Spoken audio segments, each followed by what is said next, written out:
జనసేన సాధక సమావేశంలో పవన్ కీలక వ్యాఖ్యలు చేశారు. ఇష్టం వచ్చినట్టు మాట్లాడితే ఊరుకునేది లేదని తేల్చి చెప్పారు. కులం గురించి మాట్లాడింది ఇక చాలని చెప్పారు. చిట్టా విప్తే ఎవరు తట్టుకోలేరు అన్నారు. ఇకపై కులం ప్రస్తావన తెస్తే పార్టీలో ఉండరని పవన్ వార్నింగ్ ఇచ్చారు.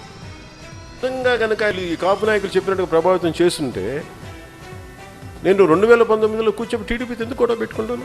అంత మాత్రం కామన్ సెన్స్ మీకు లేదా? కాపు నాయకులందరికీ, కాపు కుల నాయకులందరికీ కూడా ఇష్టానికి మాట్లాడారు. మీరు ఇష్టానికి అకారణంగా పల్లెత్తు మాటలేదండి మిమ్మల్ని ఎప్పుడు ఒక్క మాటంలా. మీరు మా భావజాలానికి, జనసేన భావజాలానికి సంతోషం వస్తే మద్దతు తెలపండి, లేదా మౌనంగా ఉన్నాను. ఇష్టారాజ్యంగా మాట్లాడితే మీరు ఏ ఆధారాల మీద మీరు నుంచున్నారు, ఆ ఫ్రేమ్వర్క్ అంతా నేను ఎక్స్పోజ్ చేస్తాను. గుర్తుపెట్టుకోండి. మీరు నాతో గొడవ పెట్టుకున్నంత వరకు మీరు బలవంతం. నేను గొడవ పెట్టుకున్న తర్వాత మీరు అసలు మీకు మూలాలు ఉండవు. గుర్తుపెట్టుకోండి. నేను అంత తెగించేస్తుంటాను, అక్కడి దాకా తీసుకురాకండి.